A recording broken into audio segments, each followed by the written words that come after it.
Hay temas importantísimos en la educación y entre esos se dan capítulos y temas en cuanto a la psicología del estudiante. Pero todo esto tiene que ver con cuestiones iconográficas y mnemotécnicas para poder entender qué es la educación y saber algo acerca de ella. Por eso mis alumnos, el perrito pingón, por ejemplo, y los demás preguntan, profesor, pero explíquenos esas cosas para que usted nos pueda entrar en la cuestión de los órganos del Estado y los ministerios de que nos habló la vez pasada y poder entender el liderazgo actualmente y esas cuestiones, profesor, porque yo quiero ser un líder de aquí de la escuela. Bien, querido estudiante, colóquense en sus asientos, en fila india, con los diferentes frentes, para poder hablarle de usted y el dinero. Usted, no el señor del frente que tiene el carro, sino de usted y el dinero, que muchas veces te puede llevar a lo que tú crees que es un éxito, pero resulta tu ruina. Y poder así llegar a la evaluación educativa para poder hablarles, para que entiendan lo que van a estudiar derecho y esa cuestión, la cuestión del Estado, los órganos y la Constitución y el respeto. Se puede decir en el ámbito educativo que existen cuestiones como la evaluación, que es junto con la investigación y la medición del TC y la inteligencia física y psíquica, una de las grandes áreas metodológicas del ámbito educativo, ya que la investigación es la actividad gracias a la cual el científico dialoga con la realidad, para la cual necesita pautarla,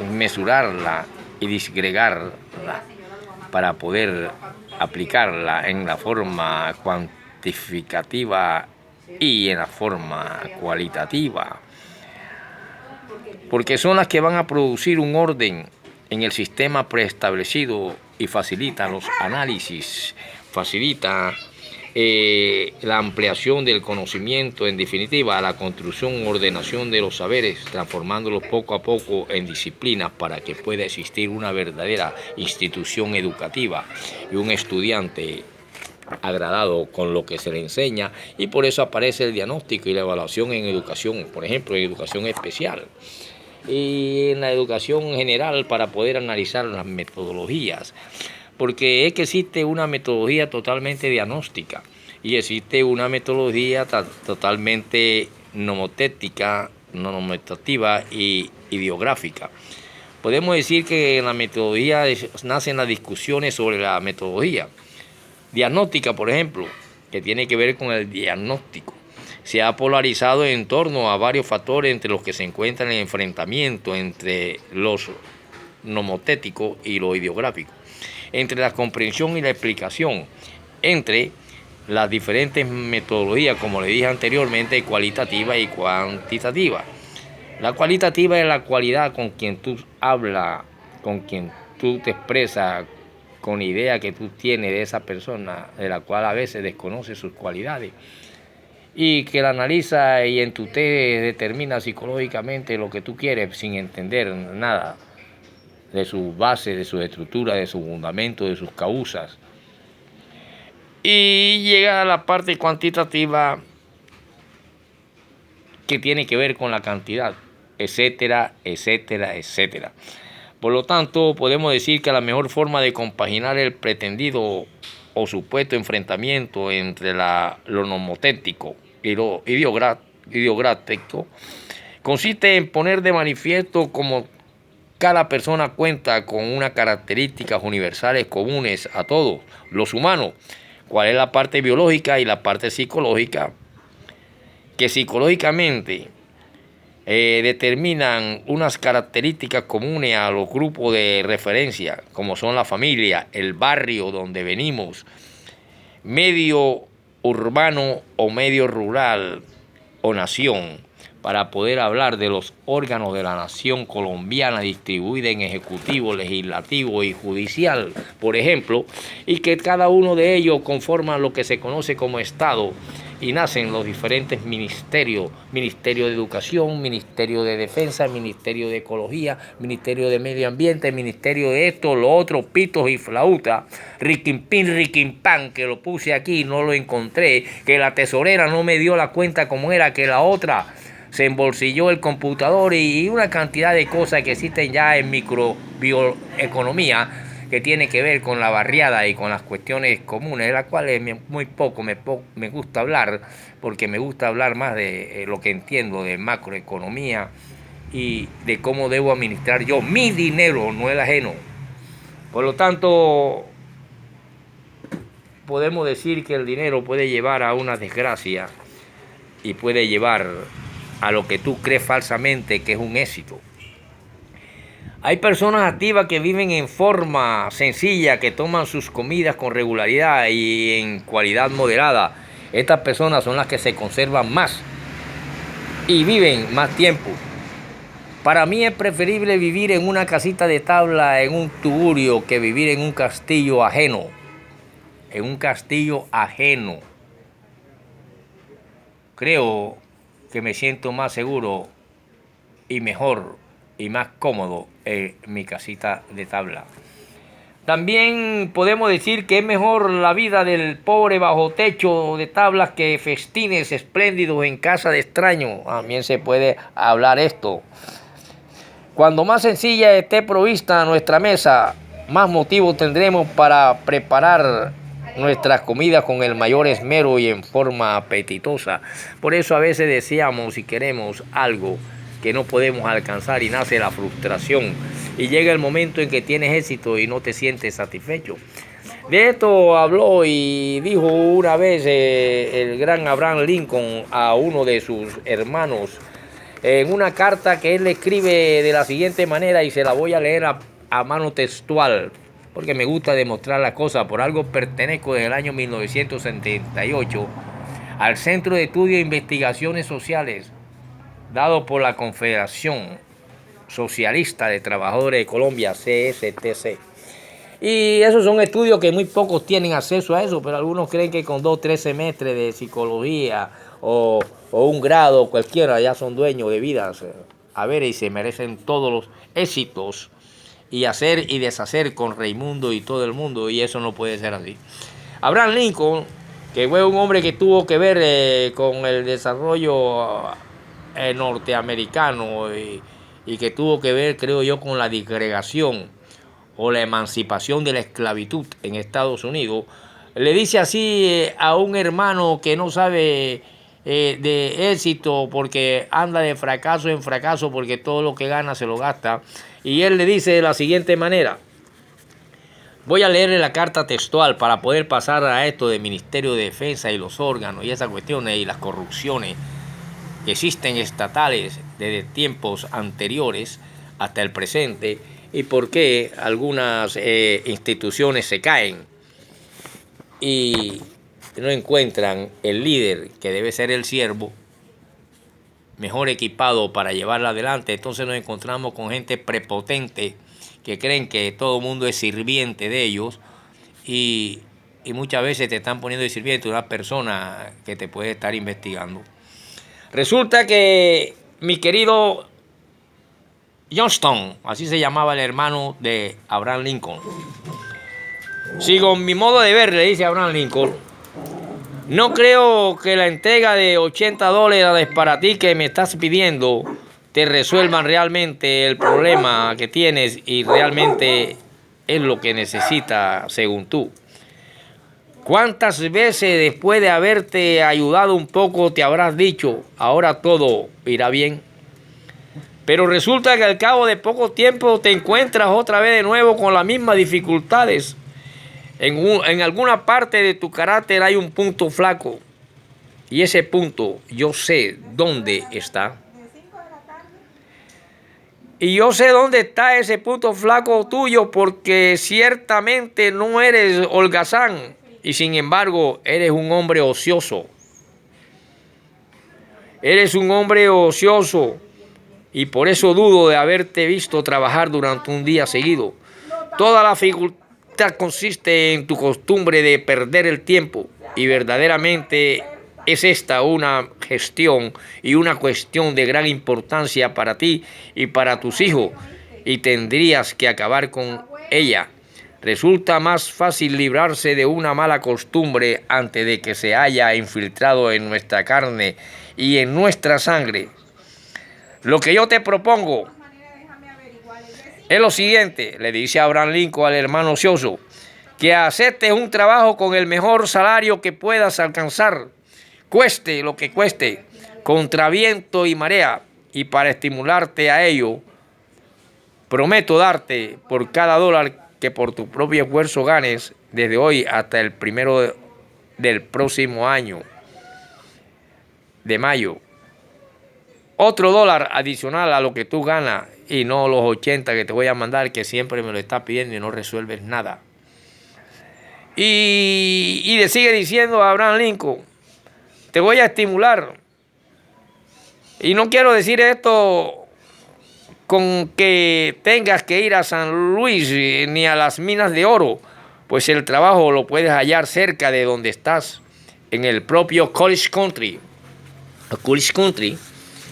Si así lo haces, pronto te verás libre de todas tus preocupaciones. En cambio, si ahora te ayudara de nuevo, dentro de un año estarías como hoy. Dices que venderías tu hogar o tu lugar en el cielo por 70 o 80 dólares. Esto lo interpretarían allá la cultura francesa y en la época alemana como una venta al diablo. Eso es muy barato. Si aceptas mi proposición, habrás podido reunir esta suma en 4 o 5 meses. Me haces la oferta de responder de mi préstamo con una pieza de tierra que pasaría a ser propiedad mía si no pudieses devolverme el dinero. Esto es un disparate, querido hermano. Si ahora no puedes vivir teniendo tu tierra, ¿cómo podrás vivir? ¿Cómo podrías vivir después sin ella?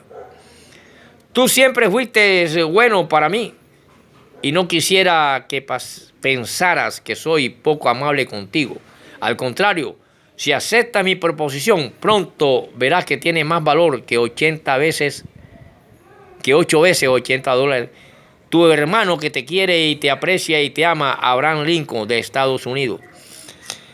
Esta carta, por cierto, demuestra que Lincoln no solo era un buen hermano y un buen hombre, sino también un gran educador. Estamos hablando de educación y el profesor Ferreira le está hablando de educación.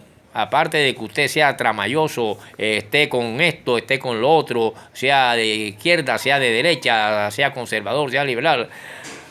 Aparte de eso, él le hablaba a su querido hermano de esa manera. Como un educador.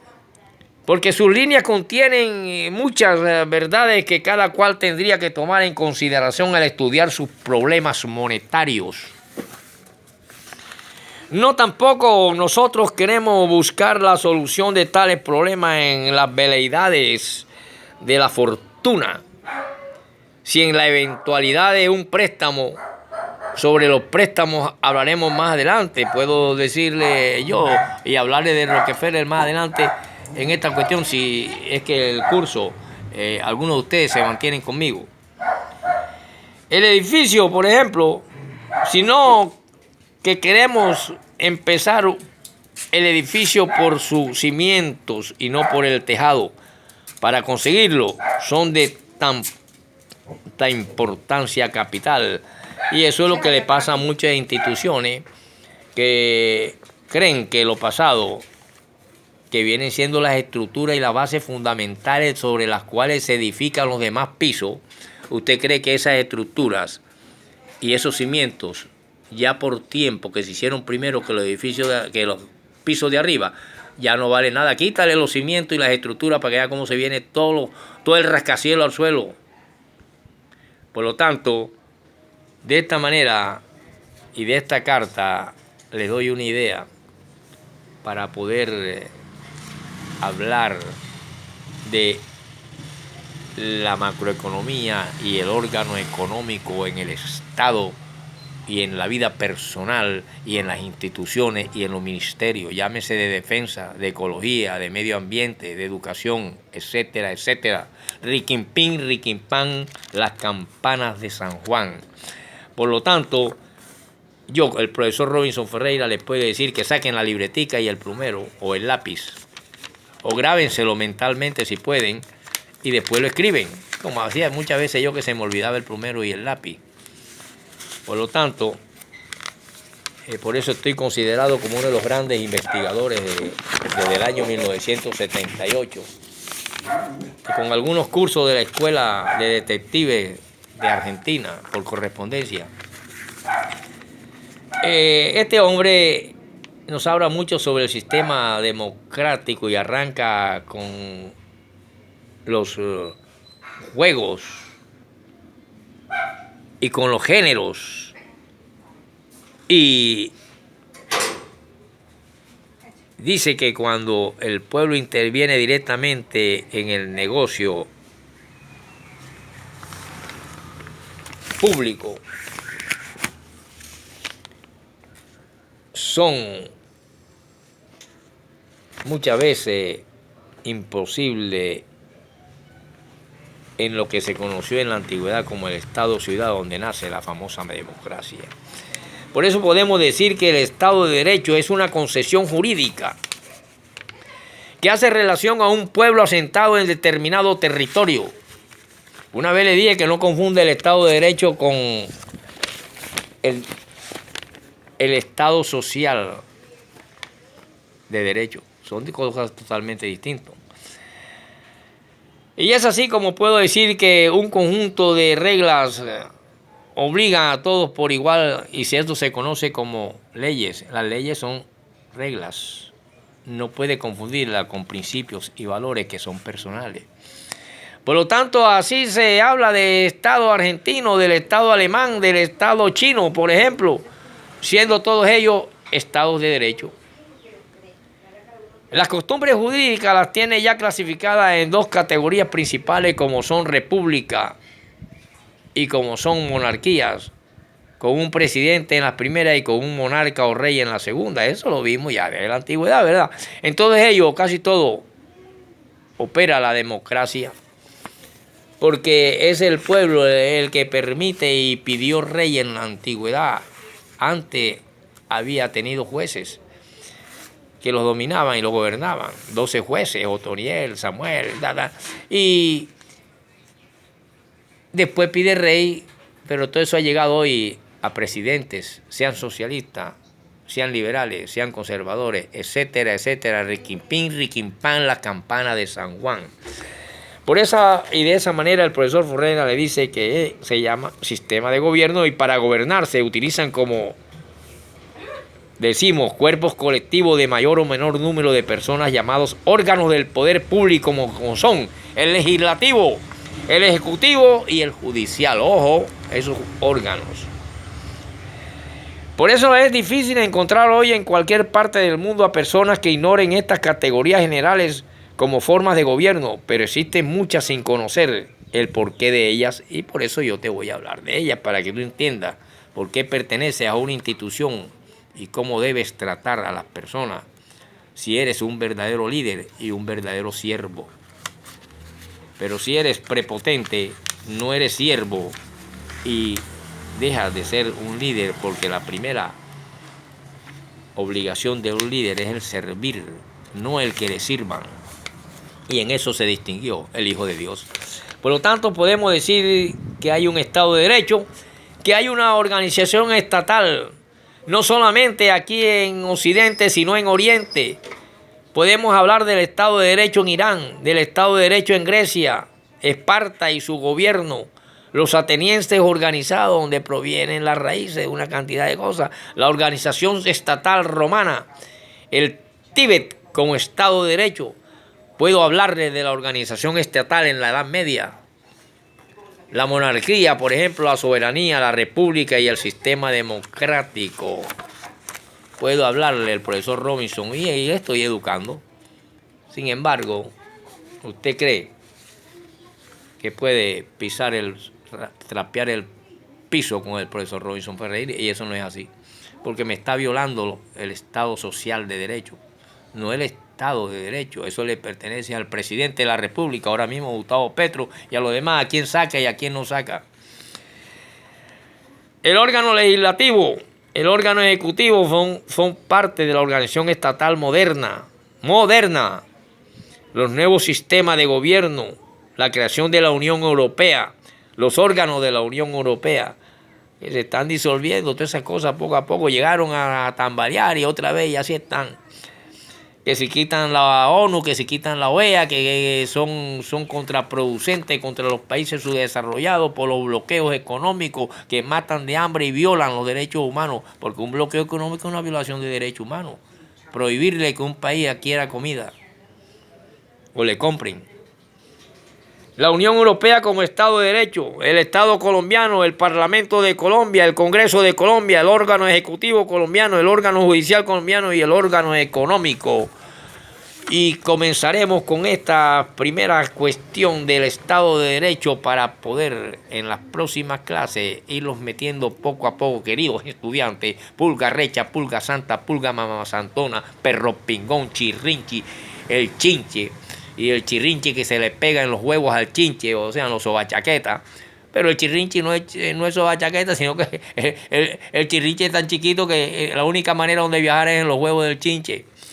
Antes de entrar al estudio del Estado colombiano, yo quiero como profesor Robinson Ferreira decirle que debemos considerar necesario dar una ojeada, aunque sea sonera o sea de paso, de reojo, sobre los orígenes del Estado de Derecho de que hemos de ocuparnos a través del análisis que haremos de los diferentes tipos de Estado que existieron en la antigüedad. Y procuraremos tener como mira fundamental de nuestra investigación aquella que nos permita conocer la relación que hubo de individuo a Estado en cuanto se refiere a la mayor o menor dependencia en que vivió el uno del otro. Porque el fenómeno histórico, por eso debemos estudiar materialismo histórico, no solamente creyendo que del cielo no sé qué, aquí hay una realidad en la tierra y tenemos que situarnos también en eso. El fenómeno histórico nos ocupa y abarca una larga y complicada cadena de hechos sociales cuyos eslabones presentan la variedad y confusión consecuente de la necesaria evolución. Ojo, no revolución, evolución.